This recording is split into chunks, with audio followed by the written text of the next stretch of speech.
Bayangin, seekor kodok merah raksasa dengan aura darah di badannya, ditunggangi manusia berwajah ganteng dan gagah perkasa. Tapi dia selalu dengan mulutnya yang selalu melafal kutukan. Ikan bentuk sapi melayang-layang di langit, dan dasar laut jadi medan perang.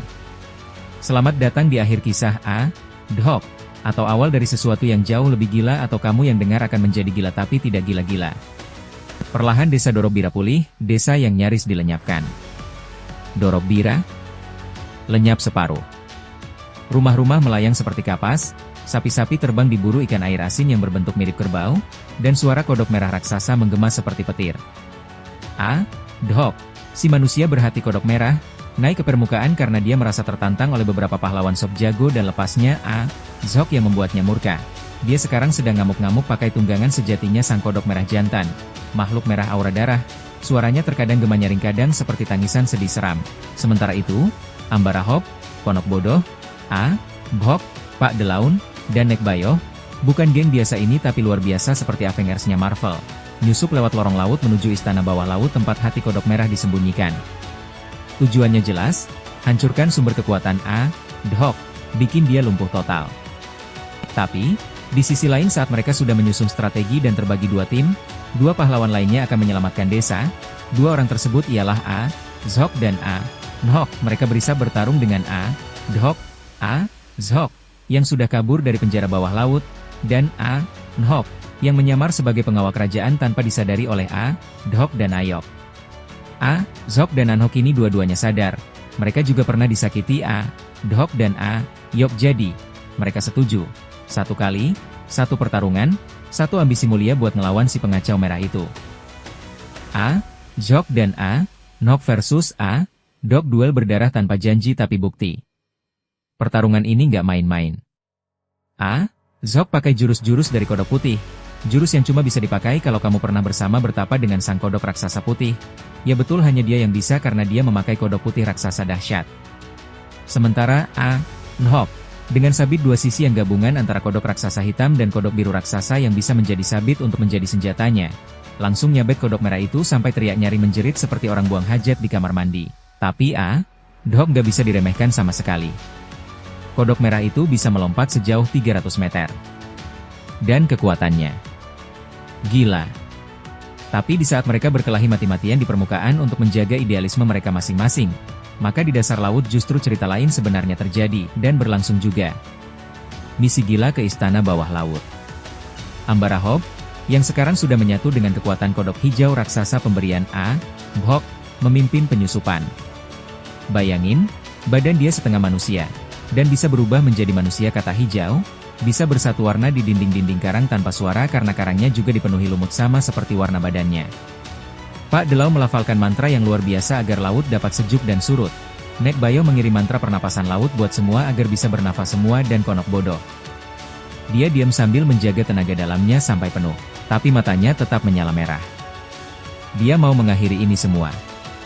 Saat mereka sampai di pusat istana laut, hati kodok merah terbungkus cangkang kerang perak. Berdenyut.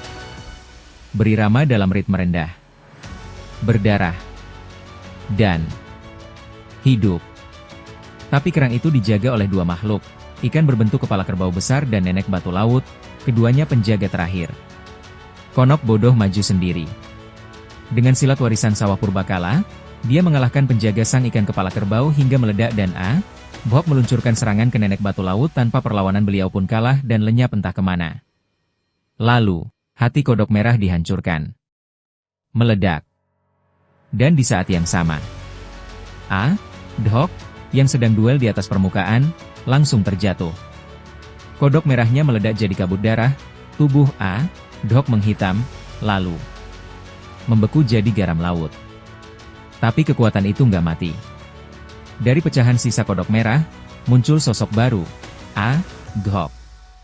Dan Dhok serta Nhok tidak melanjutkan pertarungan karena mereka senang melihat Dhok yang juga dulu dianggap hilang tanpa jejak. Rupanya ulah Dhok. Sungguh Dhok makhluk paling aneh seperti orang yang mendengarkan cerita ini. Ojo dumeh, aku mungguyon. Nek kowe nesu karo pendengarku. Raimu ra ketok api kahaha. Tunggu dikit lagi hampir habis kisah ini. Sing sabar sangkan jadi jalma sabar jeung jadi jalma beunghar. Jadi Bhok, Nekbayo, Ambarahob dan Pak Delaun balik ke permukaan dan langsung menuju ke desa Dorokbira. Sampai di sana mereka sudah melihat segala hal yang terjadi. Lalu kita balik cerita ke Ghok. Ghok bukan penjahat. Dia salah satu saudara adik ayah mereka Syok yang telah lama tiada akibat kekejaman Ghok sang anak sulung sang raja tersebut, pernah dikalahkan oleh Ghok dan ditanam dalam jantung hati kodok merah raksasa tersebut. Inti hati kodok merah masuk ke tubuhnya tanpa dia minta saat dia di dalam penjara jantung kodok merah raksasa. Tapi karena hatinya bersih, kekuatannya berubah, jadi penyeimbang, bukan perusak.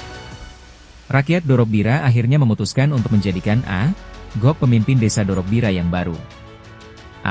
Ghok yang bijaksana beberapa kali menyelamatkan desa dari puing-puing kehancuran, mengubah sawah-sawah menjadi panen raya berkat keahliannya, dan dia dihormati oleh seluruh rakyat Dorokbira. Nekbayo memberinya selamat, Pak Delaun juga menyerahkan kunci desa tersebut kepada Ghok, dan Pak Delaun akan kembali berpetualang bersama kawan-kawannya ini. Ke utara, kemana arah takdir? Zhok dan Nhok? Mereka tidak ikut pesta kemenangan. Mereka tahu, dunia belum selesai. Di utara sana, tempat kabut tidak pernah surut dan es bercerita, ada sesuatu yang lebih gelap dari hati kodok merah. Mereka berjalan diam-diam, pergi tanpa pamit. Meninggalkan kita dengan pertanyaan. Siapa musuh berikutnya? Perjalanan baru akan dimulai.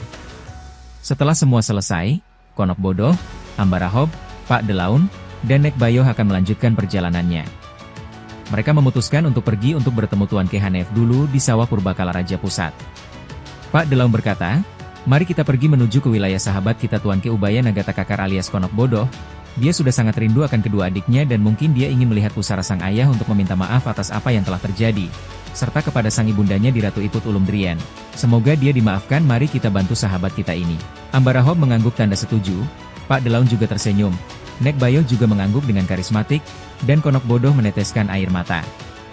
Perjalanan dimulai. Cerita ini hampir tamat, kawan-kawanku. Raja baru sudah naik, tapi bayangan-bayangan kegelapan baru juga pasti akan muncul dari mana saja yang belum kita ketahui. Zhok dan Nhok bakal kembali. Dan Konok Bodoh mungkin akan menemukan masalah baru. Mari nantikan ceritanya. Kalau kamu penasaran sama kelanjutannya, like dan subscribe biar gak ketinggalan cerita-cerita mistis, epik, dan gila dari semesta sawah Purbakala Raja.